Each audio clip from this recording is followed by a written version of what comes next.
What's up, and welcome to the 7th episode of the Coffee with Demons podcast. On this episode, I was able to chat with Casey Molifua. Casey works as an instructor at Hastings College here in Nebraska, and it was actually my first time meeting and only second time talking to Casey when he actually arrived for the podcast at my house. So that was a first for me, but it was really fun. Casey's dealt with some heavy demons, but none of which has he let hold him back. He's definitely a guy I look up to now, and I'm stoked to share with you all our conversation, as I do think it was great and very impactful. So without further ado, episode number 7 of the Coffee with Demons podcast with guest Casey Molifua. Enjoy. All right, and we are live with the 7th episode of the Coffee with Demons podcast. If you're listening on a podcasting app, make sure to give us a like or share it to your friends. If you're watching on YouTube, make sure to hit that subscribe button, help spread the word and try and get this thing out there. I'm stoked for this episode. I think it's going to be awesome. So my guest today is Casey. I'm going to let him say his last name. Molifua. Yep. Okay. Awesome. I didn't want to mess that up right off the bat. Casey Molifua. Yeah. He's a professor at Hastings right now. You want to just tell us a little bit about what you do there at the college? Yeah, so technically, if we're getting into titles here, I'm an instructor in the physical education human performance department. This will be my third year of teaching already. My first year, I was doing a little bit of academic support as the accessibility coordinator, working with 504 plans and IEPs, and just being that kind of academic support for students who needed it. And I was teaching part-time. Really enjoyed my time in the classroom and really found my passion teaching physical education and talking about that kind of importance. So this is my second year. I'll be full-time. Hastings, I've been there 9 years. I was a undergrad in 2015. I graduated with my bachelor's in exercise science. Had a year of eligibility left over with football. And I went right into my MAT, got my MAT in K through 12 physical education and health. Cool. So yeah, man, I'm in Hastings right now. This is year 9. I never thought I'd be in a small town, but I love it. It's my home now. So. Awesome. Yeah, and we'll definitely get into that a little bit better. So Casey is actually the first guest that I haven't never, met before he, just came to my house right now. So I'm glad you're here. It's nice to meet you. Thanks for the opportunity. Yeah, this is awesome. Casey was actually sent to me by previous guest Caitlin Harvey, who you instructed at Hastings. Right. She was in my leadership class last spring, cool. And she shared the first. I think it was actually your second episode. Was it with Jordan? Was that his name? Mm-hmm. So she shared it on her Instagram story, and I was like, hey, I'm just gonna check this out. I'm kind of a podcast like connoisseur, I guess, cool. if you will. And so I checked it out, and I was like, hey, this is kind of cool. She's like, yeah, I'm hoping to be on the show, and I was like, man, I might reach out to this Johnny guy and see what's going on here. Okay. So yeah, man, I'm blessed to be here, man. It's an awesome opportunity. Yeah, she had nothing but good things to say about you, and then we have talked once prior. It was just on the phone, and I think it was just for honestly 11 minutes. But I heard a lot of similarities, and us and Coffee with Demons, and just how that your persona kind of fits that and what you've been through and everything that you've overcame. So I'll just kind of pick your brain a little bit. Just jump right into it, man. I'm excited. So. Growing up, everyone deals with different, sadnesses, demons, roadblocks. What do you think was your biggest one? Man, I think initially... That you can remember, sorry. So I'm just to add a little bit more to the question. We'll say the first roadblock that you were like, oh, damn, this is something that I'm going to have to get through. I think it was really when I was growing up. So I was originally born in California, Oceanside, California. I'm a SoCal guy. But my mom is originally from Connecticut. And so when I was 6 years old, we lived in Connecticut for 6 years, and then we moved to Connecticut. So we drove cross country. Wow. And I remember very little parts of that. It's the pictures that I see now from that road trip. My dad drove with a 6-month-old baby. My little brother Ethan was in the car seat, and then me and Mateo were sitting on the passenger seat, right? And there'd be and my sister would be on the floor, and the floor spot was kind of like that best spot. But I just remember coming cross country and just being like, I'm leaving all my friends and family in Connecticut. Like, how am I going to make new friends in Connecticut? I don't even know what this place looks like. It was the first time I was going to see snow for the first time. Like, that was kind of like a big deal. But after we moved to Connecticut, we stayed there for about 6 years, and we moved back. And so when we lived in Connecticut, we moved quite a bit too. And I think that was like the first real obstacle, looking back and doing some self-reflection, is seeing how much we were moving. And that was just very like, now that looking at it, like with my parents, like just moving even from like an apartment, like, you know, as when you're a college student, going from like on campus living to off campus living, like, you know, moving's kind of a hassle. And I can't imagine going from Connecticut, which is on the complete East Coast, to the West Coast and then back. So like looking at that obstacle and like trying to make new friends, and we kind of talked about this before we started, you know, before we pressed play, was like trying to make friends was really hard for me. At my core, I'm a shy guy, man. When just kind of, I guess, at the timeline. So 6 years in California, 6 years in Connecticut, moved back to California for 7 or 8 months, and then we moved. My dad got a job offer in Missouri, so we're going to go half cross country this time. So all over the place, kind of. And we stopped in Lincoln to see some family friends, my Auntie V and my Uncle Frank, and we got here on January 1st of 2004, and all of a sudden my dad's job fell through. Oh, damn. You know, so we didn't have, you know, we basically took a vote. You know, we were either going to go to Connecticut or, you know, keep driving to go to Connecticut, turn back around and go back to California. And us 4 kids, my mom wanted to go to her family. My dad wanted to go to his family in Connecticut. All 4 of us kids were like, why don't we just stay here? Right. You know, and literally 2 miles on North 1st Street is, you know, this is the 14th right here. Right down the road. And we've stayed here ever since, man, in this small, you know, feel good state. So That's crazy. That's a lot of moving. That was like the first obstacle. A lot of moving, trying to make friends and not being very extroverted. I was very shy at my core, so like trying to make new friends was hard for me, but sports was the way that I like fit in, if you will, because I was always good. I remember coming to Belmont Elementary and I didn't say a word. I was wearing this big Oakland Raiders jacket and everybody was making fun of me, like Bill what's that coach's name who came? Was it not Callahan, but Bill Callahan? What was his first name? You know who I'm talking about. Yeah.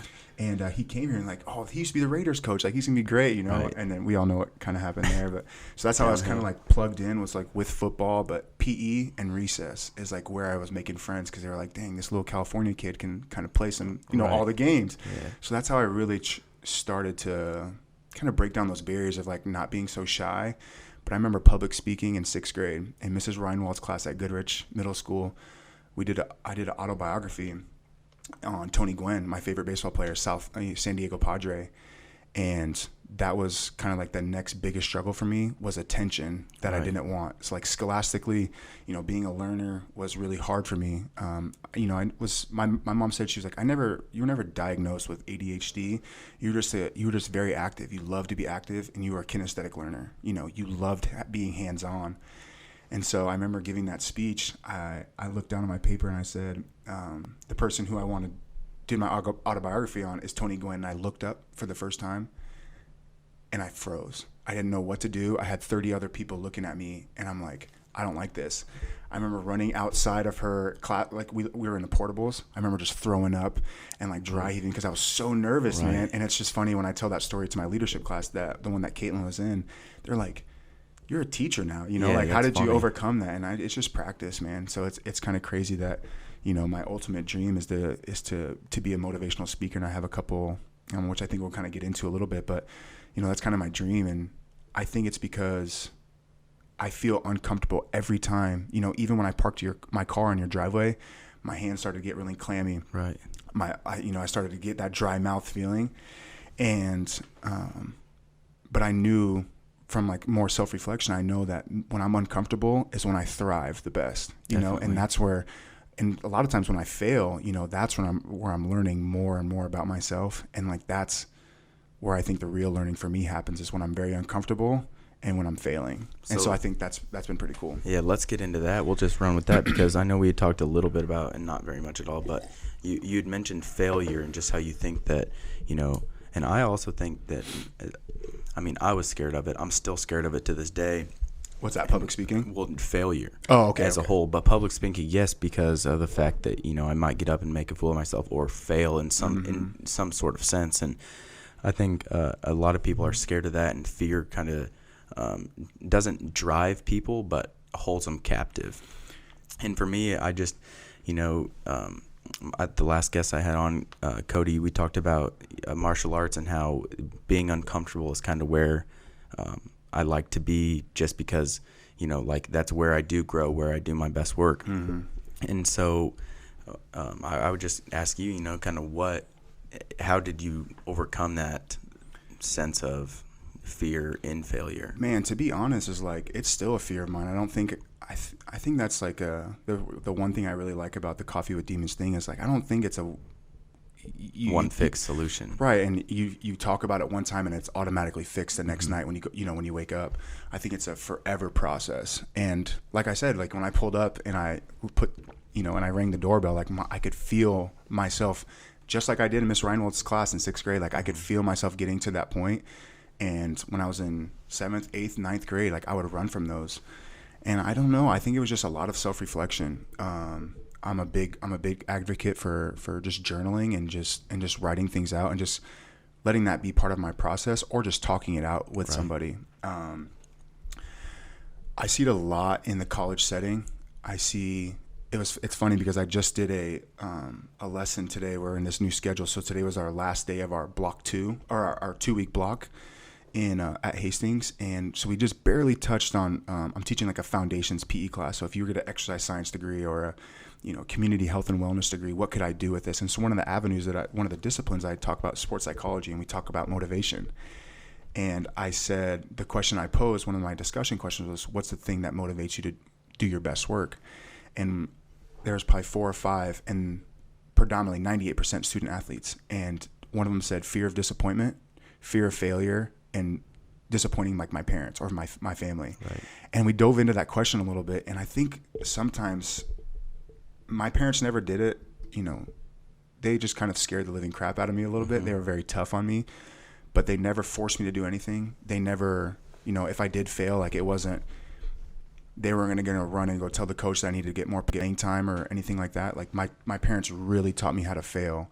And I think growing up financially unstable, I mean, we weren't poor and homeless ever at one point, but like we weren't rich by any means in terms of monetary value. And like we never had a lot of finances. And I remember our lights getting cut off, plenty of times growing up. And I would go to school like, I can't believe there was a thunderstorm last night, and the lights went out, and everyone's like, there was no thunderstorm last night. Right. And so like processing that now, like, a couple years later, I'm like, we couldn't pay the electric bill, but the one thing I always say is, even though my family wasn't rich in terms of money, we were definitely rich in terms of, I had 2 parents who loved the hell out of me, who my mom never missed any of my football games until after I graduated college, and I got it was a blessing. I got to play overseas for a little bit. Those were the first games she ever missed. And I kind of took that for granted because I had teammates who were from Miami, teammates who were from Houston, teammates who were from Oklahoma City, whose parents came to 1 or 2 games their whole career, So I kind of went off a little tangent there, but no worries. It's I don't know, man. I think failure is, it has to be part of our life, because I feel like if we don't ever challenge ourselves, then is that really a life worth living? Right. And I think, I don't know. I think that's a really interesting concept, and I don't think I have the answer to it yet. But I just think from my own experience, the more I fail, the more I learn about myself. Yeah, definitely. Like the, kind of the cliche quote is, life begins outside your comfort zone kind of thing. And I believe that 100%. Going back to the parenting thing and just how valuable I think that truly is. And, I can't speak on it a whole lot because I'm not a parent and I haven't, raised children. But one thing that I do just thank my parents so much for is, like you were saying, they never were super, super on my back too harshly, but they were pushing me to do. Tough. Yeah, right. They were pushing me to do things, and kind of like we talked about on the phone, and we'll definitely get into that about how your dad just wanted you to be doing something when he had his accident. But we'll get into that later. But I just think that's so vital, and I think people need to give credit to their parents in a whole lot of ways, but also if you didn't have those good role models growing up, don't be afraid to not cut ties completely, but notice that, reflect on it, like you said, have to, and learn from it. I'm not one to hold grudges either. I used to be like that, and then I just understood that if I was holding on to this thing a grudge that I had for a friend, a family member, whatever, it just like ate inside of me, and that was almost a demon in itself. Oh, definitely. But I give all I owe everything to my parents, man. They gave me everything that I've ever wanted. They gave me, we didn't go on a lot of family vacations, but we scrapped up enough money to, and with the help of one of my best friends, his mom helped me play traveling baseball. I was a big baseball kid, and we could never afford for me to be on a traveling baseball team, right. But that's where all the competition is, Shout out to Junior Salt Dogs, I was a little leaguer for a while, but when I got to play traveling baseball, it was like cool to see like, dang, some of these kids can play. And like the saying is iron sharpens iron. When you play at a higher level, you have to either step your game up or you're gonna get left behind. So that was really cool too. I owe everything to my parents, man. Right. They gave me a roof over my head. They gave me one pair of shoes to last all of the school year, but my feet grew so dang fast that I was getting 2 pairs. My mom was just like, gosh, you're 6th grade and you wear size 13. Like, what's going on here? So, but yeah, man, I owe everything to my parents. I had awesome siblings who were always, even though we were always on the road, for the most part, we were all playing sports. So it was like hard for us to support one another. But I remember I'm closest with my little sister. She's just 2 years younger than me. So we would always team up together against my older brother and my younger brother, Ethan and Mateo.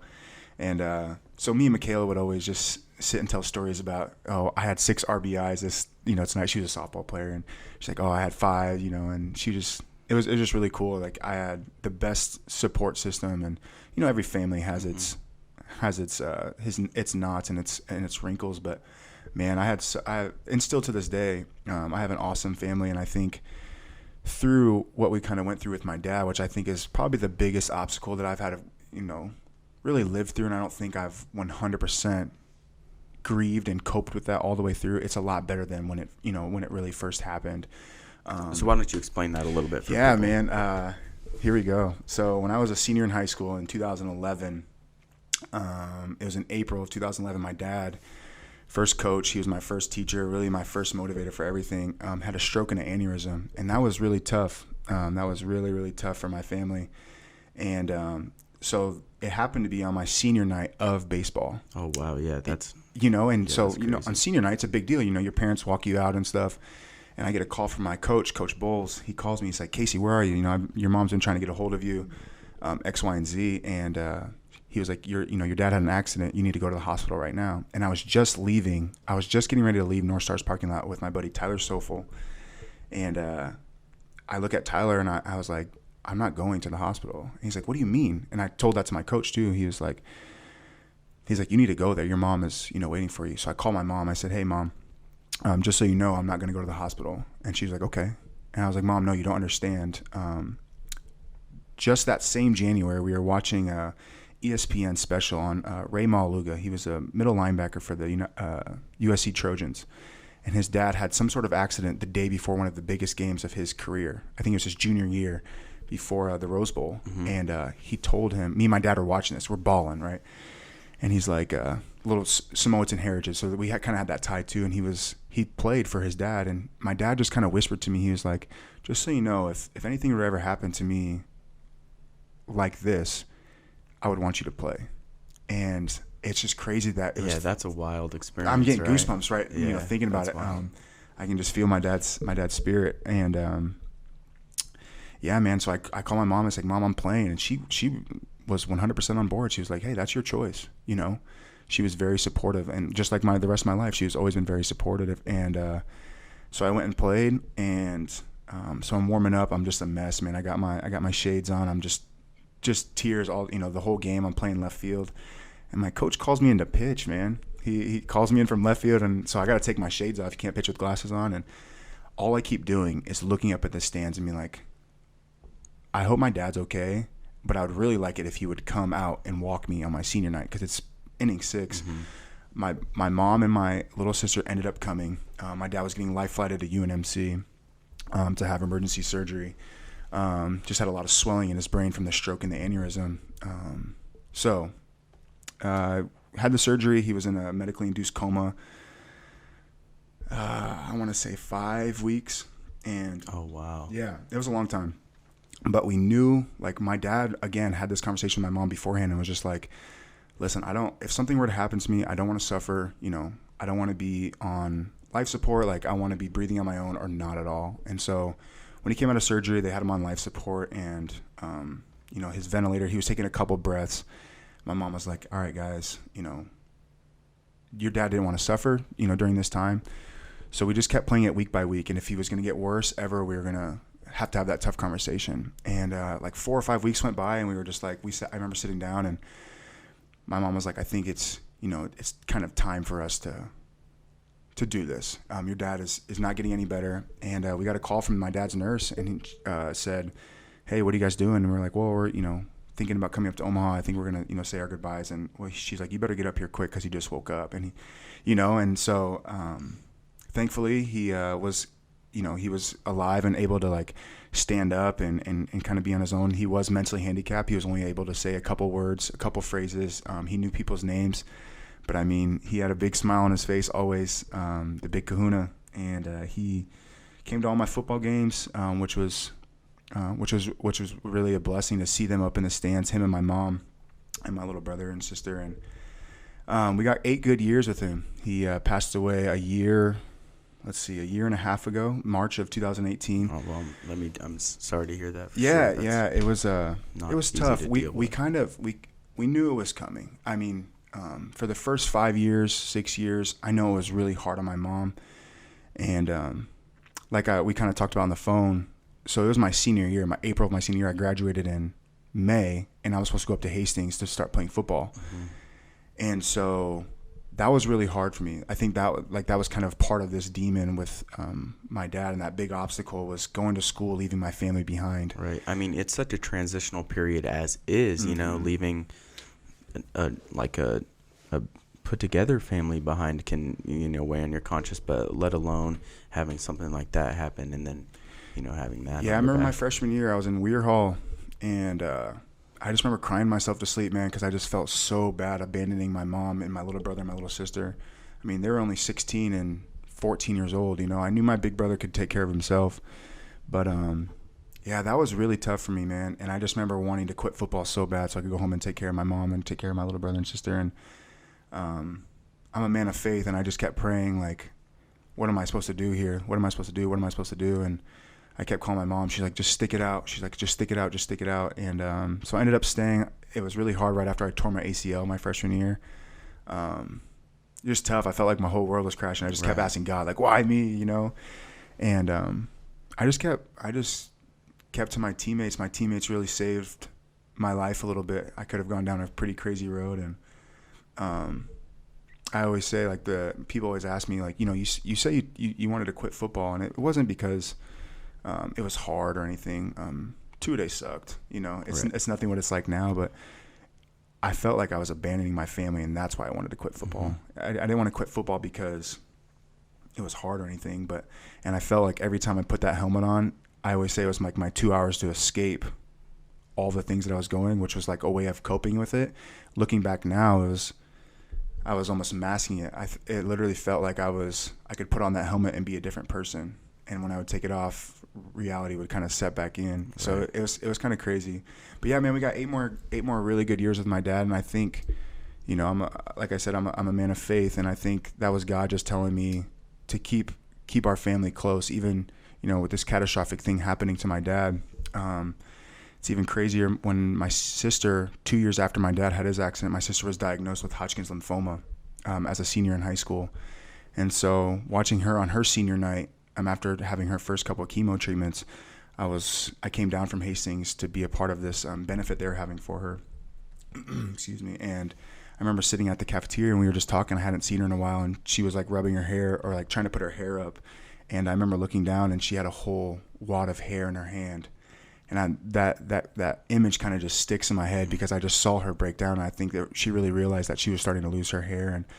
And yeah, man, it's kind of crazy. It's kind of crazy how life kind of throws those curveballs or demons or obstacles in your life. But I'm a firm believer in God gives His hardest obstacles and hardest tribulations to His strongest warriors. Right. And I think that's what Molifua is, man. I think it's Molifua strong. It's what I have tattooed right here on my arm. Yeah, that's super cool. So yeah, man. God, yeah, that's so. I mean, right from the bat, if you're listening to this, I mean, I'm just kind of taken back, honestly, because this is perfect for what I want to share with people. It's like you're sitting here smiling. Yeah, bro, you got like, to. You have to. And like sharing, and you're still doing it. Like every day, you're doing life. And for me, I thought, and I know that people definitely have had it worse than me, and still do to this day, and stronger, like worse battles. Like that's some crazy stuff to go through. We get that a lot. So my sister is currently going through ovarian cancer right now. She was in remission from Hodgkin's, and she's in her second battle with cancer right now. She's got ovarian cancer, stage 4 ovarian cancer, and people are just almost in disbelief. They're like, how much more can your family kind of handle? And it was kind of crazy. When my sister first told me, she was just like, it is what it is. I can sit here and bitch and moan and complain about it, or I can take the the cards that God has given me and make the best out of them. And that really humbled me when I was, when I don't want to go up and get my workout in the morning, when I don't want to even just do the little things of, making my bed every morning or doing the dishes. I think it really just humbled me to think that my sister, who is very, very tough, very strong-willed, just had this attitude of, she's been in remission for 2 or 3 years, and then she gets diagnosed with ovarian. And she looks at me and just says, what's the alternative? I can be in a bad mood and be really frustrated and be mad at the world and be mad at God. But she's like, if I can, beat it once, like, why can't I beat it again? And so what I was kind of thinking about when you said that, I was like, I don't think we should compare our struggles and our demons and our obstacles to one another, because what's one of the obstacles that you had your biggest obstacle, I guess. Now the roles are flipped. Okay, so well, when you were telling your story about your dad, when I was it would have been 2004, so I wouldn't have been much, about 7 or 8. My dad got hit by a car, and he called my mom on the phone, and I was we had landlines, so I was always like trying to listen, and I answered it. And I was like, hey, and he's like, hey, can you put your mom on the phone? And I was like, yeah, sure. Handed her the phone, went and got on the other one. He goes, Laura, you need to get to the hospital. I just got hit by a car. And I'm like, I don't know what's going on. We go to the hospital. My dad actually broke vertebrae in his back, got life flighted to Denver. And for me, I mean, he wasn't ever supposed to walk again. He was paralyzed for a while. I mean, back brace, wheelchair for months, and it was a real hard time for our family. So, but those, I mean, like, that was so real, and I think that's where you were going, is all of our struggles are real. But man, I just, like, you're hearing your story, I just was taken back. Yeah, who's to say, like, if my dad was in a car accident, how would I react to that? I think it's crazy that we sometimes get caught in this comparison, this in society. And when I say society, I mean we, because we are part of that society. We just find this, like, comparison thing where it's like, I can't even imagine what you're going through. And I can't imagine what it would be like growing up with no dad at all, or no mom or dad, right. Or finding out that, you go on a kickoff and you play your last game of football because you're paralyzed from the neck down. Like, that struggle is, in my eyes, is nothing compared to what I had to go through. But my struggles are mine, and what's yours is yours. And I think that's where, I guess that's just like my philosophy on life is like, you can't compare what's going on in my world and what struggle is going on in my world. I think the way to look at it is, you don't really know what struggle somebody else is going through, because they're putting on this facade of a fake smile, or right. like, how you doing? Like, oh, I'm good. But really, I just left the Morrison Cancer Center while my sister just, was doing chemotherapy for the umpteenth time. We don't really see that in people, because they just give a smile and a nod and, yeah, I'm doing well. Right. So I think we just have to understand. And as a teacher, I have to kind of step back and do that too, is because X student didn't do his or her assignment today. Like, oh, this is the 4th time. What's going on in their world. I think sometimes we just have to kind of step back from that and be like, you don't know what's kind of going on in his or her life. And I think, because I've been through those struggles, like, they're probably going through something too. And I think right. that's a perfect opportunity to ask them about that and create that relationship with them. Definitely. Yeah, so, I mean, we're going to take a little break, hear a word from our sponsors, and then we'll just hop right back into this. For sure. What's up, everybody? It's Johnny. I hope you enjoy what you're listening to. And I just wanted to say, if you want to be a sponsor for the Coffee with Demons podcast, we would love to have you. Shoot us an email at contact@coffeewithdemons.com, and we will get right back to you. Thank you. All right, and we're back. So I want to start this one by saying, like you were saying, we shouldn't compare struggles and whatnot. No way, man. And I think, and that's something that I've been trying to preach on this podcast. But then I heard your story, and I don't know, I found myself falling back into, what I try to preach against, because, and not that it's a super bad thing, but I was sitting here listening like, damn, I got my work, like my struggles aren't shit compared to this. Yeah. Like, this dude's been through some stuff that, would have folded me. So it was crazy for me. I mean, just sitting here, this experience, and I don't know, like, you're teaching me a ton, because you're, like you said, you're living it. We shouldn't compare struggles, even though I kind of was. But I think it's awesome, man, because like before today, like I didn't know you from the dude who I just saw at the gas station when I was filling up, Right. But it's cool, like when we take time to get to know one another and we get to talk about our struggles a little bit. And it doesn't have to be that vulnerable and that uncomfortable, but at times, like, it's okay to just to say hi to the person, when you're riding that elevator 6 floors down, and it's like, right. It's like, just say hi, man. Like, who you're seeing in the hospital? What are you doing? That's why I always pay my bills in person. I used to be so shy, like I was talking about earlier. I got to see some people, man. Like today when I was filling up to come down here from Hastings, I was going to use my card right at the pump. And I'm like, I used to, when I was at college, like that was like the college like gas station that everybody went to, and like the same lady works in there, and I hadn't been in there in a while, so I just stopped down and just said hi to her, and it was just you got to have those human connections, man. Yeah, that's super cool. I think these are great. The technology is great, and I think they can be used in so many different ways to just excel us. But I think and like be connected with people across the world, but sometimes we lose that face to face. And definitely. Like I was saying, like I didn't know you 45 minutes ago, and now I feel like just being able to share this with you and give me that, like, a platform to kind of tell my story. Like, I feel like, if you ever needed anything, or if I saw you passing on football at the football game on the 31st, or just passing on the street, it's like I gotta stop by and say hi to him. Like you said, human connection is everything, and I think, man. And like you said, there's good and bad that comes with technology, and one of the bad aspects is that we aren't forced to go out and have those face-to-face conversations. And I think along with human connection, everything, it's just like you were saying, like, be a nice person, say hi. You never know what somebody's going through, so a smile and a nod might do somebody crazy good, and if they're having a bad day. Yeah, man, just the small things, bro, it will go such a far way.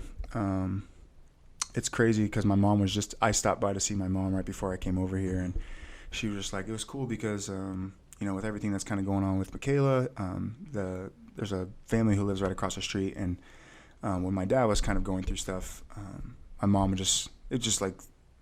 house chores kind of fell off, and like that wasn't her main priority. And the guy Brian, who lives across the street, he would always mow our lawn for us, and he still does it to this day without even my mom,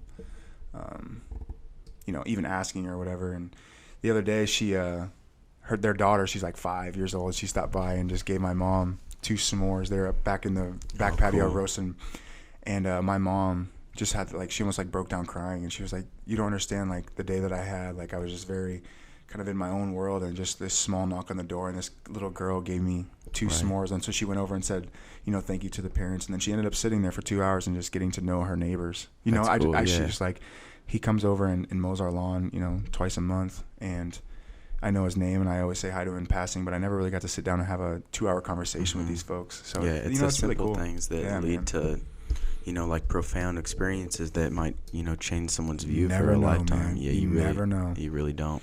So kind of getting back into the weeds of things, man, your story's one that I've had guests on here, and my guests have had real demons 100%, and I won't take that away from them at all.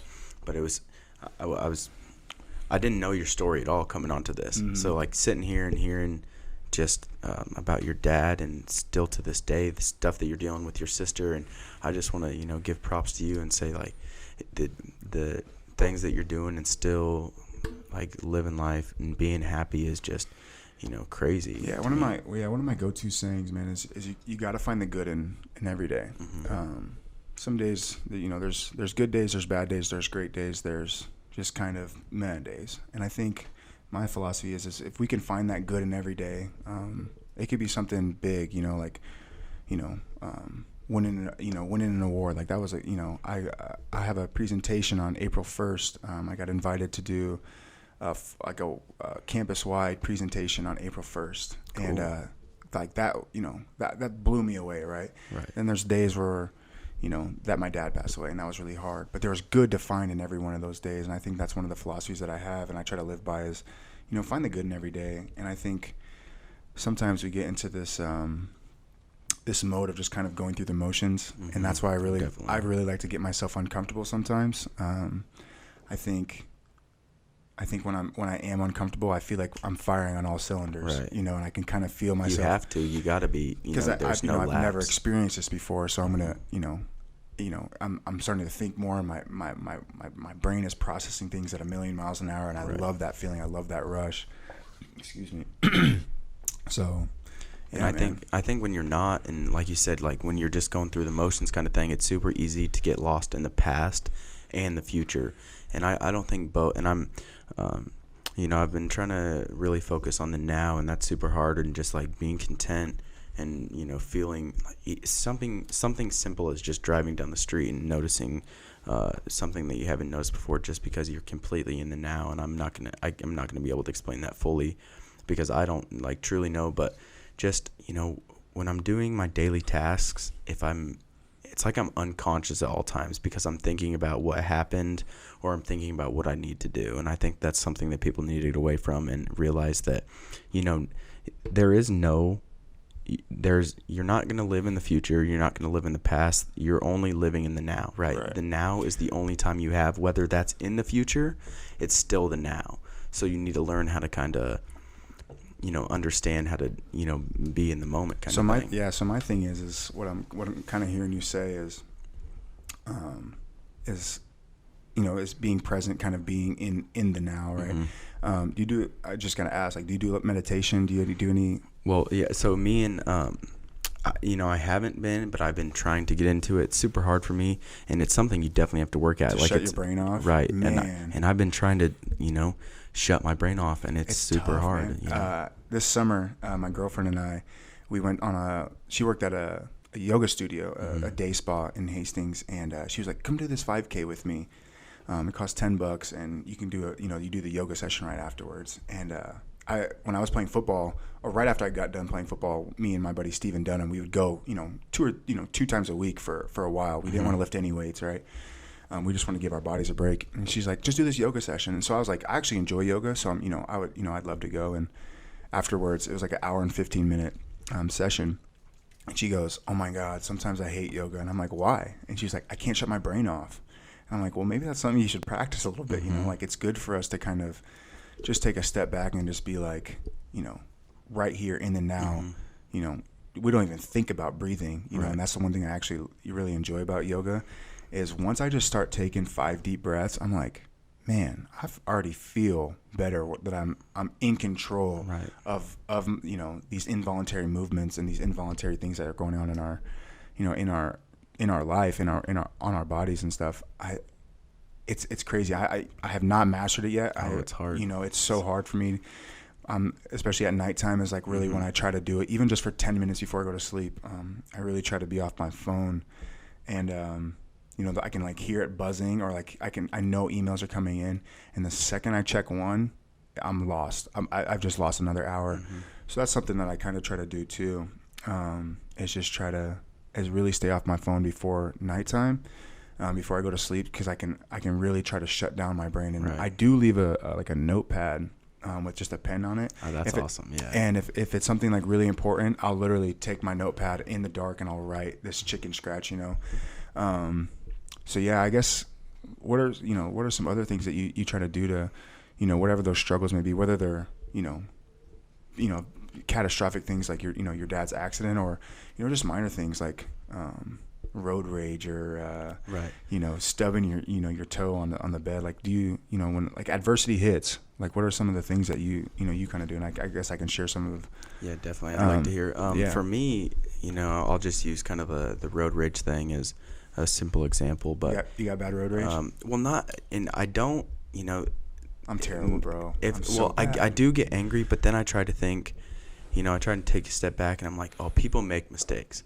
There's accidents that do happen, and not like car accidents, but like people do make mistakes. And one thing that really helps, and it might be goofy, but if somebody like cuts me off, and I'm like, and I get real mad, I'm like, oh, if that was my mom, and someone was yelling at him like I'm trying to yell at him, I would be furious. I'm like, I'm gonna take a step back. That's someone's mom, because when I'm in the car and my mom might accidentally cut someone off, she's so sad, and I was like, oh, I'm sorry. So I just kind of think about that. And I'm like, I honestly hate the person who I am when I'm driving, because I just wish everybody would drive like me, Yeah, right. I feel that as well. But I'm the nicest person when it comes to checking out in the grocery line. Mm-hmm. If I have like 25 things and I see you only have 3 things, I'll just let like 3 people go by, but when it comes to driving, dude, like I don't know what it is. I think I learned it from my mom. Like my mom is just like, when she gets in the car, I'm like, this is who I learned it from, It's a high pressure situation, but some other things, man. What are your habits, man? Like, what are your, I don't know where where you really want to go with this, but like, I'm big on habits. I think that's like how we really become. We kind of like break that chain of like that victim mentalities kind of thinking, or that, just that kind of like negative mindset, like what are some of the practices and habits that you kind of get into? So, you just going off the word victim you use, I tried not to take things personally at all. I try not to take things personally as like, if someone's having a bad day and they're going to get mad at me for whatever reason, or call me names, or, take things out on me, I'm like, that's on them kind of thing. So I kind of live, I think ignorance is a bliss in a way, to the point where I try to, I live in my own little world, because you can be the hero to your own story. You can really manifest everything that you want to in your own head, and be the person you want to be. So, I just try and it's still hard. Like, I haven't mastered anything. I think it'd be boring that way if we did. Right, exactly. So, and it's not in the mundane life that I seem to live, just the going to work and doing things. It's not that these catastrophic events hit, but it's the things that have happened, or the things that could happen, that really drive me crazy. Like my grandparents passing away, or the thought of maybe my parents passing away, that drive me. And I think that meditation is something that I've really tried to work on. And something that I really do is I try to, this book that I've been reading, it's called, I'm pretty sure it's called Living in the Now, I believe, but it talks about watching the thinker. So there's 2 parts to you, and your brain is like not you kind of thing. And that's super hard for me to get behind, because I've always identified with my ego so much, and not ego in a sense of how people usually think it, like, oh, he's got a big ego, but ego in a sense of, this is me, I'm my problems, and I don't think that's how it should be. And in the book, it kind of talks about how, you're not your mind. You're the person. You can watch your mind think. So if my mind's running, and I'm thinking about the future, about the past, take a step back and notice it, and it kind of will start to shut off. Like we talked about shutting down your brain. So those are kind of little things that I just try and think about. But other than that, it's really hard for me to, I'm really trying to, at this point, just take things day by day, because I do have anxiety about the future and stuff. Yeah, I think that's huge, man. I see that in my college students all the time. I mean, I get it in myself sometimes when I kind of look in the mirror and just like, what do you want to be in 10 years? What do you want to be doing in 10 years? And I see that on a lot of my college students' faces sometimes. It's like, graduation is 7 months away, and I'm not 100% sure what I want to do with my life. And like, Casey, what do I do? And I'm like, dude, that's completely fine. I think that's completely almost normal nowadays, Oh, definitely. And my advice for them is just like, go out and try some things, man. Like, that's why I loved internships. I thought when I was at exercise science in my undergrad, I was really focused on like, growing up financially poor and not ever having a lot of money. I was like, I definitely want to make a lot of money when I grow up. And so I was like, exercise science, physical therapy school. I'm going to physical therapy school. And so I did an internship at PTSR in Hastings, and I was there 8 to 5, wearing a collared shirt, tucked in, dress shoes, dress slacks. And I'm like, I don't know if this is my cup of tea, but I would have never found out, if I wouldn't have done that internship. So I always try to encourage the students who are in our department. I mean, really any student. I guess they're not just the ones in my department, but it's like, just try some things out, man. Yeah. I think you'll never know unless you don't really try. And don't just try some things. I mean, try everything, because it's going to be a hell of a lot easier to find things you don't like than you do. Crazy little. I didn't mean to cut you off. Oh no, go ahead. I had the blessing to go to China and play football. Oh, I played awesome. In an exhibition game in China, and this is when I really started journaling a lot, because I just got out of football, and I never thought I was going to play again. I got to play overseas twice. And so I started doing a lot of reflecting, like, damn, who am I now that I've taken this football helmet off and taken this football jersey off? Like, who is Casey Molifua? And because I've always identified as being, an above average football player. Like, I wasn't an All-American, but I knew I was good at football, and that was kind of like my ego was. Right. And so when I got to go to China, I set some goals out for myself. And one of the things one of the goals that I set when I went out there was like, say no, or don't say no to any food. And I'm like, that'd be hard for me, man. You'll probably never get to come to China again, and you're gonna be like, man, I should have just tried it, right? Yeah, but that's a good mindset. And so yeah, I was starting to get into that growth mindset a little bit, where it's just like, you only live once. I'm not like set in this. I wasn't just dispositionally made to be a football player. I could be a lot more. And so I was like, I'm gonna just try everything. If any of my Chinese teammates try to make me try something, I'm like, I'm not going to say no. And tried a lot of crazy things, man. And I bet. I saw these, it was literally like as black as these like microphone and like this thing is right here. It was a potato, and I passed it every single day in breakfast. And I'm like, I'm not eating that. And I like went back and I saw my little journal there, and I was like, dude, you got to try it. So the next day I went down there. It was the best sweet potato I've ever tried in my entire life, bro. It was like completely purple inside, but it looks terrible, right? And so I'm like, dang, like if I ever go back to, China, or if I ever run into try those potatoes, because they're the best potatoes you'll ever eat in your life, And I think it's not as big as like trying like a job or a career or an internship. But it could be, Exactly. It's that same kind of mindset of being like, dude, like if I would have never tried those potatoes, I couldn't really comment on them. Now I did try some crazy, weird things too, man. But I think you just gotta try some things out. And who says, like, there's 30, 40, 50, 60-year-olds who still don't know what they want to do with their life, bro, and they're still trying things out.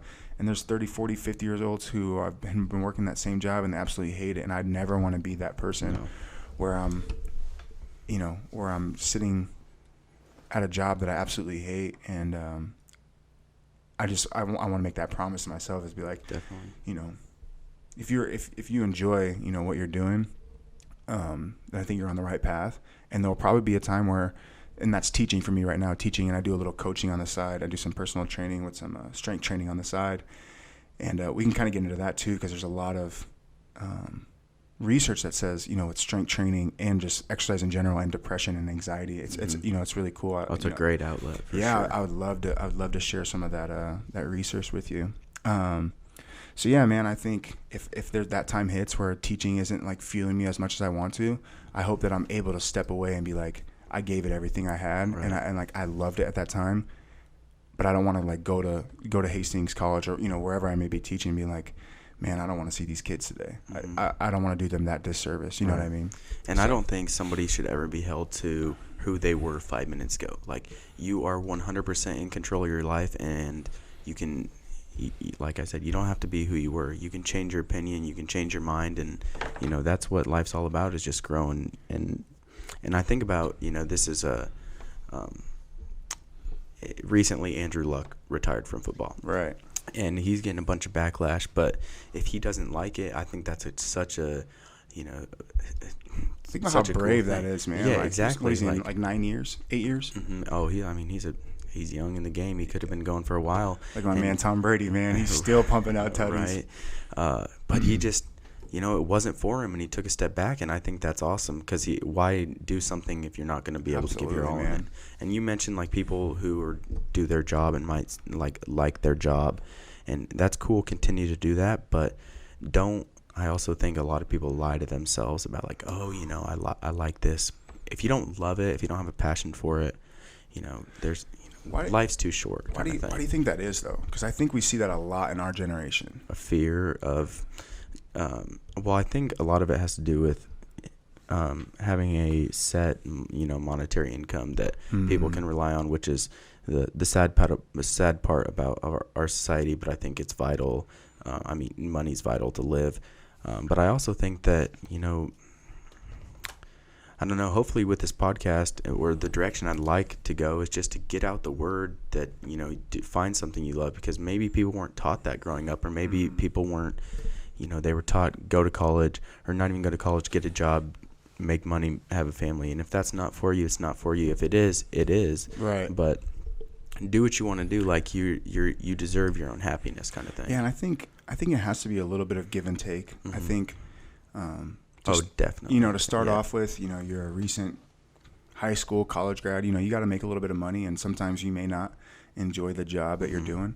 But you know, if that doesn't mean, you know, you work 8 to 5, or let's say 8 to 5. Like, you still have 4 hours at the beginning of the day and at the end of the day. You know, like, I'm an early riser, bro. I'm a 4 a.m. guy.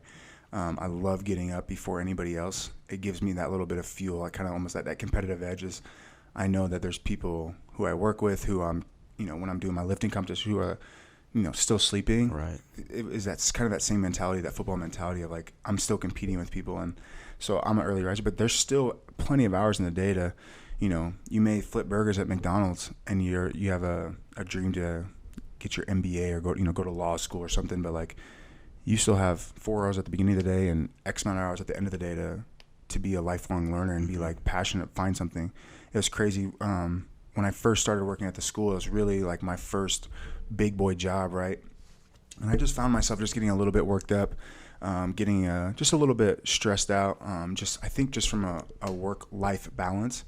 And I stumbled onto YouTube, and I was in those wormholes where you're just clicking on things, and you just all of a sudden you land on Coffee with Demons podcast. I'll plug that in there real quick. And I landed on spray paint art, and there's this street artist who was just doing some spray paint art, and I clicked on his page, and he has like a beginner tutorial video, and I'm looking at this, and he's got a piece of not cardboard, like cardstock, and 2 paint cans and a old lid to a pot, and I'm like, I can do this, right? I can do this. And so I went and just tried, right? Taught myself how to do magic tricks on YouTube. Taught myself how to play chess on YouTube. Taught myself how to juggle on YouTube. Like, you know, I had that thing, but it was just like that spray paint art. When I stumbled upon it, like, man, I like kind of like fell in love with it. It was kind of like a pastime that I just do here and now every once in a while. I was just like, man, you got plenty of time in the day to find something that kind of gives you that thrill. That's super cool. And kind of thinking about, you know, the question you asked, like, why do you think that is that people don't, you know, maybe don't go out and pursue their goals? And I think it's a lot of people are just too comfortable in their daily life. You know, they think they might have put in a day's work and earned that paycheck, and they want to come home, but then they don't. That time's valuable, and they don't really realize it, or they do, and they just don't. Even making time to, you know, I look at your guys' libraries, and I'm like, man, these dudes are readers, right? Like, I look at your podcast, and when I walked into his room, I was like, man, you got a lot of books in here. And Jacob's a big reader. I try to be. I'm like, dang, man. Like, he was like, I got my little library in there, and I like walk in. I'm like, yeah, this is bigger than Johnny. You know? But like, even just finding time to, you know, if you're a reader, I was never a reader, right? Like, football players don't read, right? All of a sudden, I fell in love with reading after I took one class with Lisa Smith, and she gave me that growth mindset book by Carol Dweck.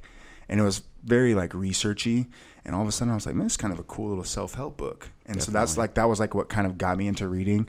And so I always encourage, that's the first thing I ask people when I see some buddies that I haven't seen, or some old teammates in a while. I'm like, I always ask them, or I'm like, hey, what are you reading right now? Because I think, you know, if there's one skill or like one habit that I'm glad that I've created, and I definitely don't do it enough, it's just reading. I think exercise is a huge habit to build too. When I was talking about the research that, and I'm not just a theorist. I talk about this with my colleague Nick all the time. Is like, I'm not just somebody who likes to like look at theories and just like look at research. Like, I want to be a practitioner in what I'm doing.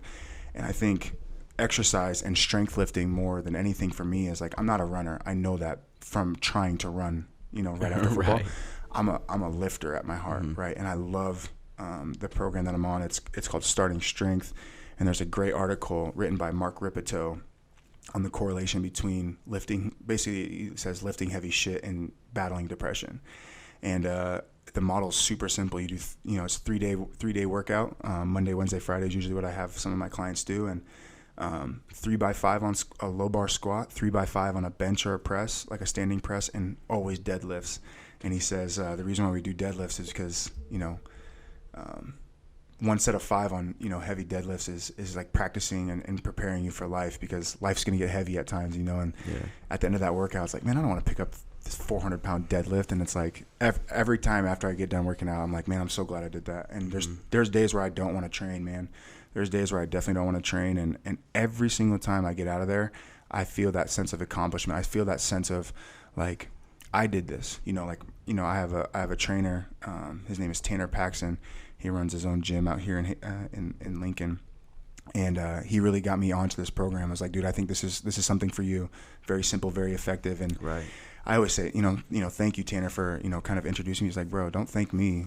Look in the mirror and thank yourself. Like, I don't ever tell you to get under that bar. You're the one who has to get under that bar. You're the one who has to pick up those heavy ass deadlifts. You're the one who has to motivate yourself to get up at 4 and go, because you have a day full of whatever. Right. He's like, you're welcome, but thank yourself too, man. So I'm I'm a physical educator. So I got to throw in there, like, exercise is key for us to battle some of these obstacles. Some of these, sure. I don't know if you guys are big on the weights and big in the gym. No, I mean, I think honestly,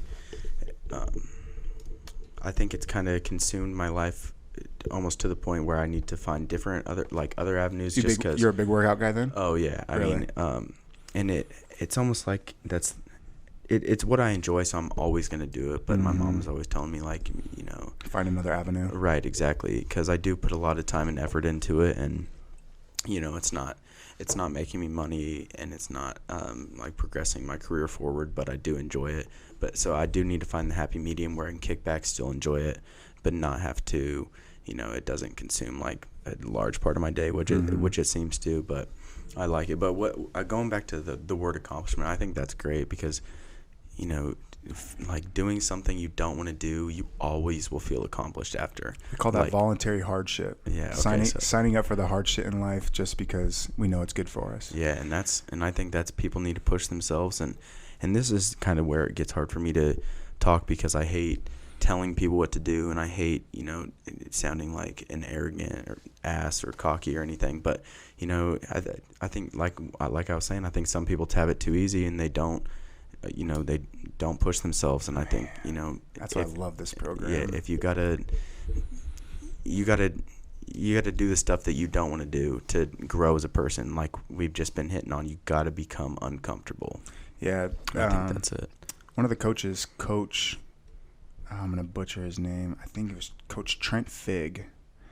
Coaches, when I went down to Mexico, he told me, he was like, get comfortable with being uncomfortable. And that stuck with me. That was one of the things that I learned from my Mexico trip. My Mexico football trip was 2 or 3 quotes that I took from that trip. And the other one was, there are no stranger here, only friends we haven't met yet. And that was another good one. I was like, damn, I really like that one. Coach Leonard taught me that one. And so, yeah, man, we got to get uncomfortable. I think complacency is something I'm really, really scared of, man. I'm really scared of. David Goggins, Jacob and I were talking about David Goggins' book, Can't Hurt Me, and he talks about that. And I don't know if you've read David Goggins. I've read Can't Hurt Me. Oh, my gosh. It's easily absolutely hands down my favorite book I've ever read. I've probably read it 4 times through now, and I just love how just like it gives you like actual practices, right. And the challenges that are in that book is like actual things that you can apply to your life right now. You know what I mean? So I'll have to play devil's advocate a little bit, because I don't have any beef with David Goggins. Actually, I'll start this after this next little segment. We'll take a little break here. Yeah. You are listening to the Coffee with Demons podcast. But CWD isn't just a podcast. It's a human collective focused on issues surrounding mental stability, healing, and battling your inner demons. Our mission is to provide new, alternative, and easy-to-access mental health help for those stuck in life's dark times. CWD is a hub where everyone is welcome and no one is judged. Check us out at www.coffeewithdemons.com.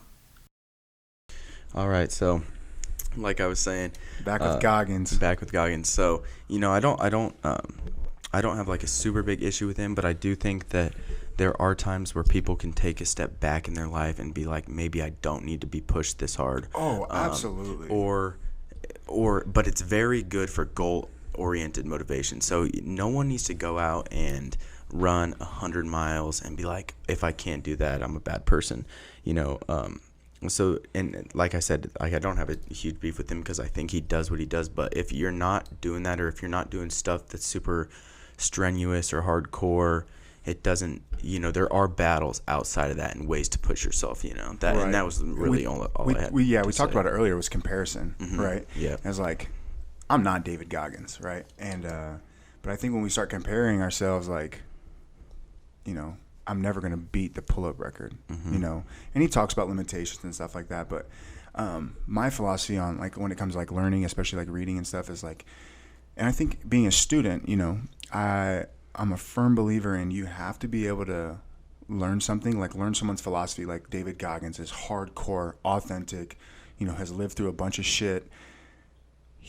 That was his way of doing it, right? And I think the perfect way of being a student of life is taking that and learning from that and filtering out all the other BS that we don't need and making it your own. Right, and taking what you want from it. I think that's what great leaders do, as I think they have a philosophy, and they don't manipulate people to be someone they're not, and don't manipulate people to be just like they are. Right. I think that's the worst type of leadership, and I see it more often than not, and it kind of sucks to watch because I think students, young people like us, I guess you could say just leadership in general, it's really hard to watch somebody be very manipulative in their leadership style. Right. And, I think it's one thing to, want someone to be, to pull through with that potential that they have and kind of pull through with what they can accomplish. But at the same time, it's like, don't let them be a minion. Don't let them be a little cookie cutter.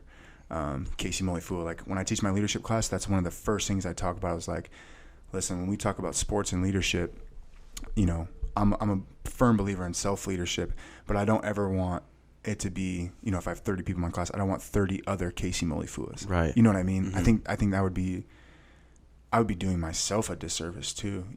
I would want them to be better leaders than I am. You know, like that's like the ultimate dream is like take from my experiences, take from the literature, take from the, the discussion that we have and find out who you really are, right.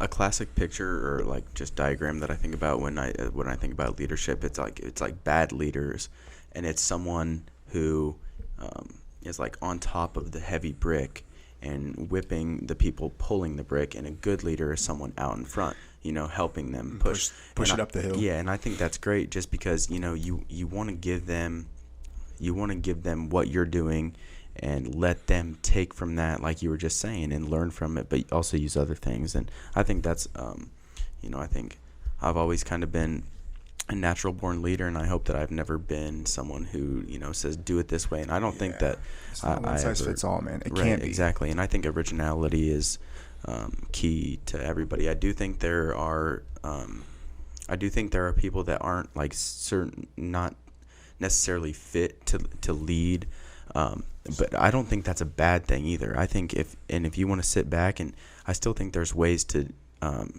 like lead yourself without having to lead necessarily like a group or something. But you captain on a team, right? Exactly. But you teach it. You probably know more than I do. One thing that I was going to say is just about you mentioned like a student of life, and I love that, and I'll probably use that. That's awesome. No, yeah, but lifelong learners, man. You got to be a lifelong learner. And I think that's exactly what I want to be, and that's why I do read anything from self-help books to psychology books to biology books to I have a book back there about like DMT, just any certain thing that I can gain more knowledge on. I think I think that's cool. Yeah, exactly. I think that's awesome.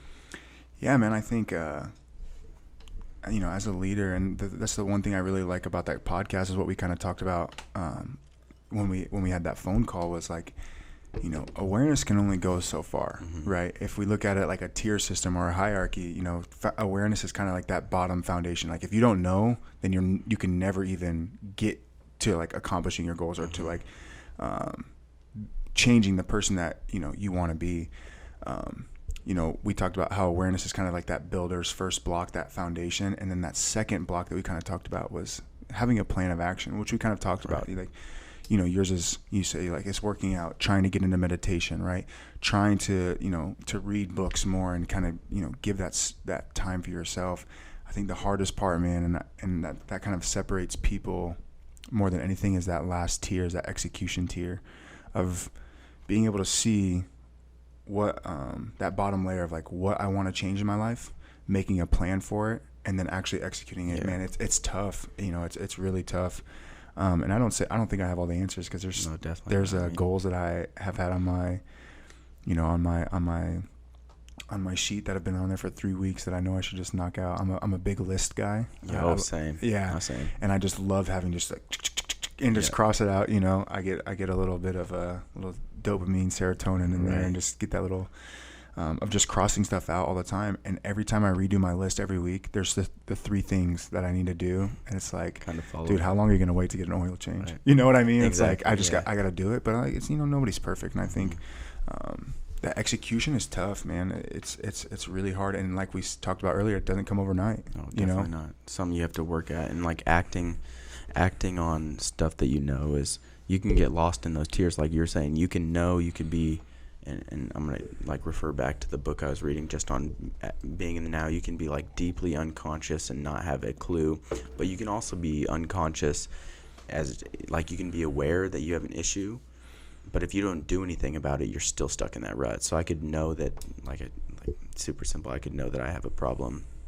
But if I don't do anything about it, I can't say that I'm any better. Right. What's the definition of insanity? Is doing the same thing over and over again and expecting different results. Right. Like, And I think a lot of people actually do that. Like it might sound like you might hear that little quote and be like, oh, that's silly. I wouldn't do that. But I think a lot of people do. I think a lot of people, go about their day-to-day life and think, oh, I'm in such a bad place. My life sucks. But they don't ever do anything to make it better. An example, I had a coach. He actually was the one who encouraged me to come back to get my 5th year of eligibility. I broke my leg my junior year, and he really convinced me to come back. He was like, you'll never have this opportunity again. You should definitely think about it. And the thing that I always remember about him is he always told me, he was like, I have players who come in here, and it relates right to school too. I have players who say they want to be up here, and they do shit down here every single day. I have guys, who want to play at the next level, and they can't even get to workouts or meetings or practice on time. Right. Like, don't tell me you want to be up here and then play or execute down here, because I'm going to hold you to this standard where you said you wanted to be, right? I'm not the one who said like, oh, I want you to get to the CFL. I want you to get to a 3.7 GPA, right? Those were the goals that you set out as an individual. I'm your coach. I'm your teacher. I'm your mentor. If I let you be down here, then I'm doing you a disservice as your coach. So that's something that really stuck with me. And I saw a quote the other day on, it might have been, I don't think it was Instagram. I think it might have been Instagram. It was like, I see people who want to be successful in the classroom and can't bring a pencil to class. I see student athletes who want to be successful, but they're late to workout meetings. But when's the last time you forgot your phone? Priorities. Yeah, that's crazy. I'm like, damn, that kind of hit home for a second. I was like, damn, I kind of like that one. I pressed the little save button, but I think priorities is huge, man. If we don't prioritize reading, working out, taking that time for ourselves, or prioritizing, like, I say I want to be up here as a student. I say I want to be here as a student athlete. I say I want to be up here as a father or as a son, but I'm doing shit down here that's not getting me there. Who's the person to blame? It's me, and I think sometimes we get in the facade of pointing fingers and making excuses. Oh, definitely. You know what I mean? Yeah. And we could even use the word reflection again in a different scenario here is, so, I think a lot of people might get stuck in thinking they're not, leveling up, like incrementally, because it happens for me. And so So I want to be up here. I'm down here right now. And just because I'm not up here, I think, oh, I'm not doing something right. But I have to think, now I'm kind of here. And for people just listening, I'm holding one hand high and one hand low, and now like I'm in the middle kind of thing. So I have to reflect back. It's that process, right? Yeah, it's a process. I have to reflect back and think, damn, I just did that. I'm going to feel good about it. Use that as fuel to keep going kind of thing. Yeah, that reminds me of every year I have students do like a note card activity just so I can really get to know them. And so sometimes one of the things that I ask them, or just even might be a simple like reflection, right, to kind of get their brains kind of flowing, especially in my leadership classes, who's somebody you look up to? And they always ask me, is like, Casey, who do you look up to? And I get a lot of looks when I say this. I say I look up to myself more than anybody in this world.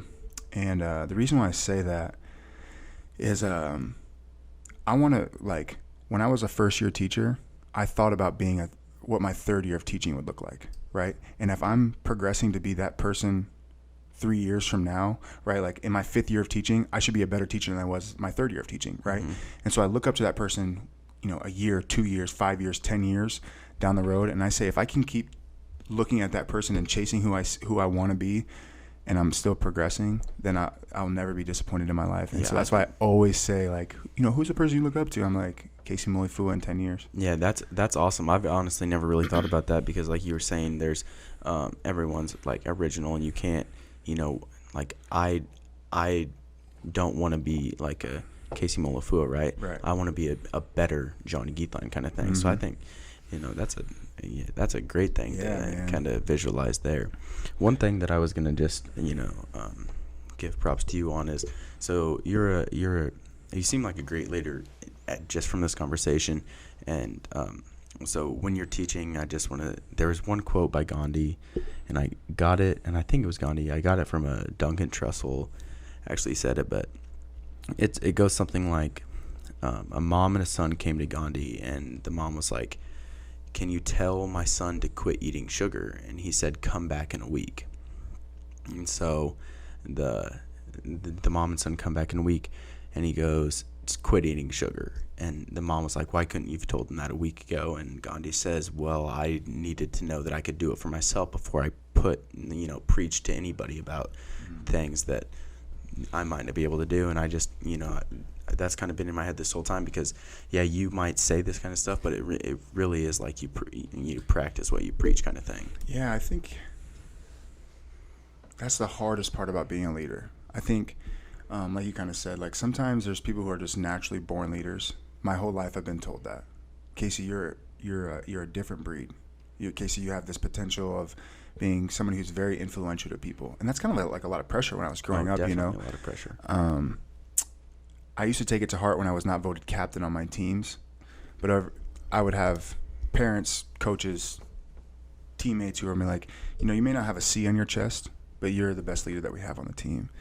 And so I kind of like took that for granted, and then when I really started diving into leadership, that's kind of like my niche right now. I really enjoy not even reading about leadership, practicing leadership. And it's hard, man. How can I give advice to somebody and then look in the mirror and be like, you just gave a facade.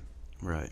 You're acting like a phony right now because you're not practicing these things. And that can cause inner turmoil and cause, like demons, no question, and stuff in your head. So. Well, I mean, it's inauthentic. You said the word authenticity, or I think it was you used the word authenticity earlier, or authentic. And I think if there's one leadership quality that I have that I can see in myself, it's authenticity. I don't want to be like anybody else, man. Right. And I used to want to be like that. I kind of, right before we started recording, I was telling you about how I moved a lot, and being, I'm half Samoan, half white. My dad was 100% American Samoan, which is a small Pacific island, tiny dot on the map. And my mom is Irish, Italian, Swedish, Danish, German. So I always tease people when people ask me like, oh, what ethnicity are you? I'm just saying, I'm kind of a mutt. And it was kind of a blessing of being Pacific Islander and being half white, half Pacific Islanders, because I didn't really have a lot of people who had my skin color, my ethnicity, my race. And I always, I wanted to, dress white preppy when I first came to Nebraska.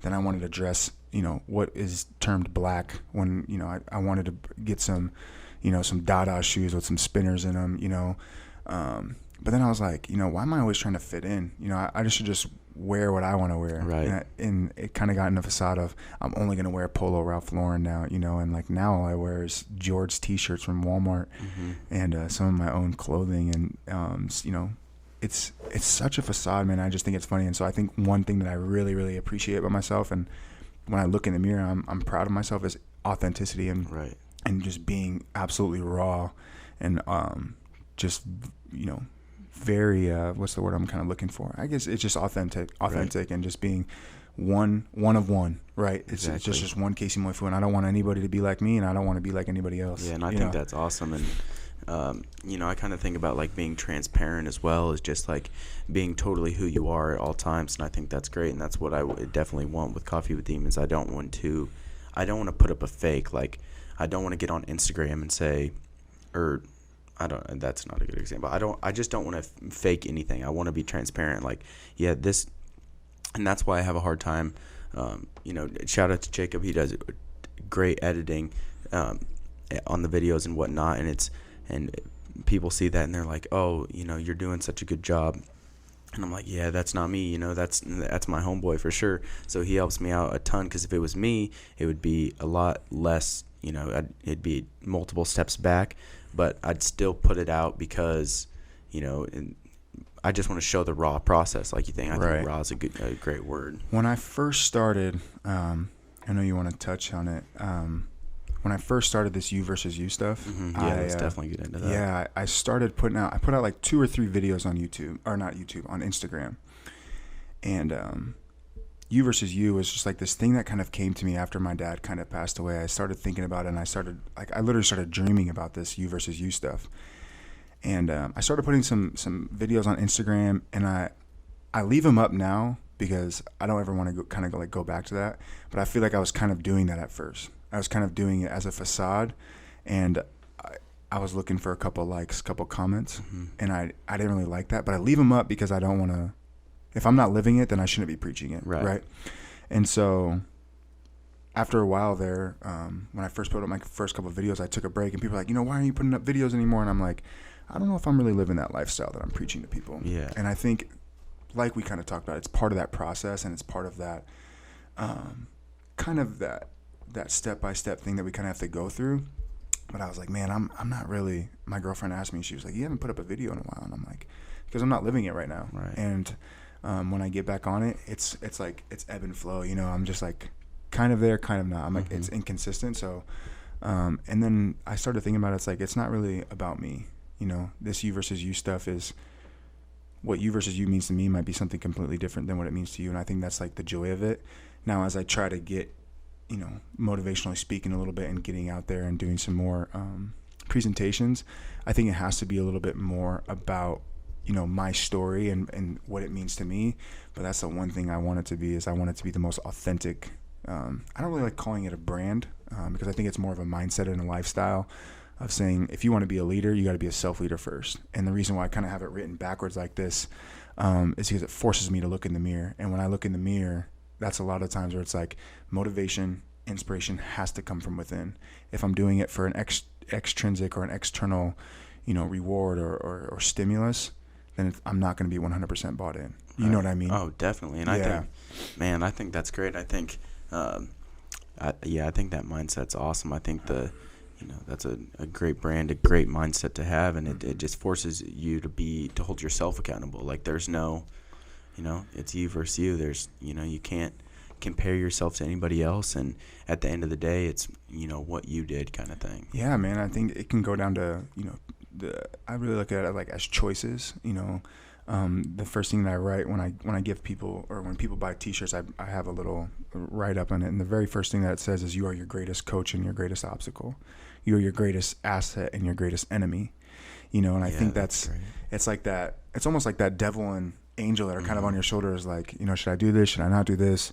And it's just like forever choices, man. It's that constant battle of yin and yang. It's just a different way of looking at it. Like I'm not the first person who's ever, thought about self-leadership like this, but I just kind of made it my own, and I think that's what I'm most proud of is that authenticity is like, no one's everyone writes like, self-help T-shirts and stuff, and I wanted mine to be different. Yeah, and it definitely is. And at first I didn't get it, but when you said, it forces yourself to look in the mirror kind of thing, that's and so it's kind of funny. So the S is when you look in the mirror, the S is actually written the right way. Right. And the first time I had them printed, I was like, man, I should take these back because it's not right. Okay. Right. Yeah. And I'm like, you know what? I'm not going to go back. like nothing in life is perfect. And so I kind of left it like that. And people are like, hey, do you know that the S, when you look in the mirror, it actually flips backwards to be, to not read the right way.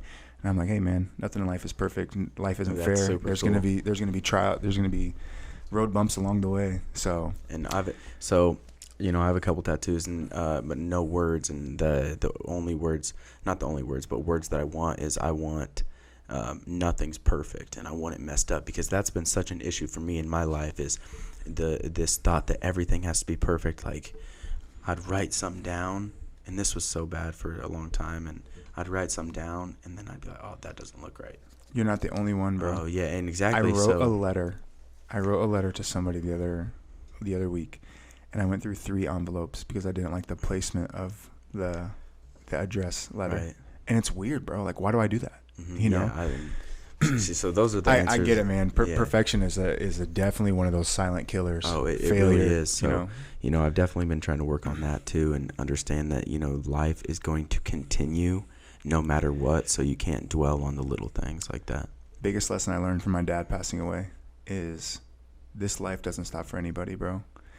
This life I had somebody come in. I went to a professional development. Her name is Ginger Lumen. She says, life is not where you get cotton candy and pigs get prizes. Life is not fair for anybody. I really like that, because life isn't fair, man. And it's not going to stop for anybody. When I was halfway across the world, I was thinking about it. I was like, my mom's still in Lincoln, Nebraska, doing her daily routine. Like, what makes you feel so special that this world is going to stop and everybody's going to come back and, oh, how's China, blah, blah, blah, blah, blah. Like, this life doesn't change for anybody. Right. This life, the world doesn't stop turning just because you feel spectacular or you feel so little. It's like, this thing just keeps rolling, man. It does. It really does. So I appreciate you. Let me kind of talk about my lifestyle, my brand a little bit. Oh, for sure. You want to throw out your, you got Instagram? Yeah, I'm on Instagram. I cut Twitter. I'm cutting Snapchat. That's probably healthy, honestly. Yeah, man. I spend a little bit too much time on my phone, but my Instagram is at Molifua, Molifua.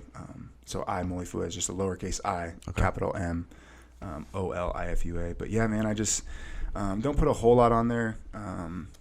I just think, again, like, I have to be living it hardcore if I'm going to preach it.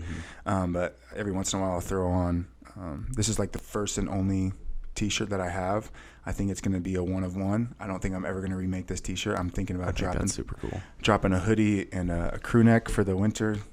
So throw that plug in there. That's going to come. Yeah, check them out, people, for sure. Yeah, man. So I appreciate it, man. Oh, for sure. I really appreciate it. Well, man, I appreciate you coming on, and this is, it's been like I said, it's made me take a step back, just because it's not a story that I've had on here before. Mm-hmm. And it's I think it was a great conversation just to put things in perspective for me, man, as well. I mean, you're smiling through it, and I think that's always, man. You got to find the good in every day. I just want to applaud you, man. Like, you're doing something that, you're it's the 7th episode. Yep. 7 episodes in. Like, what's this going to look like, when you have your 1,000th episode? Right. I appreciate it. Yeah, no doubt, man. Just keep going and just understand, like, this is only the beginning, man. It's only going to be as far as you guys take it. You got Jake behind the scenes, who does a really good job. But, like, if every episode gets better and better every time you get somebody on here, you'll be doing just fine, bro. It's kind of like that looking 5 years down the road. And I kid you not, my smile is very genuine right now. So I really do appreciate that. The motivation is, just keep going. Don't stop. I appreciate it. Keep putting out content. I appreciate it. So, well, thank you for coming on, man. No doubt. It's been great. As far as Coffee with Demon goes, I'd really appreciate it if you haven't subscribed yet, to hit that subscribe button, get us up there, share with, your friends, your family, and get these episodes out there. Like, this conversation could help the masses, and the only way it will is if I have you guys' help. So, like, share, subscribe. And, we'll be back with more. And I honestly hope you'd come back on the podcast because this was great. And I don't think we were able to, talk enough. So oh, man. Whenever you want, brother. This has been awesome. Whenever you want, I'm all game. Awesome. All right. Well, thank you once again, man. This has been great. No doubt, man. We'll call that a wrap. I Alrighty. appreciate it. Thank you for listening to this episode of the Coffee with Demons podcast. Don't forget to check out our website at www.coffeewithdemons.com for more information on the Coffee with Demons movement.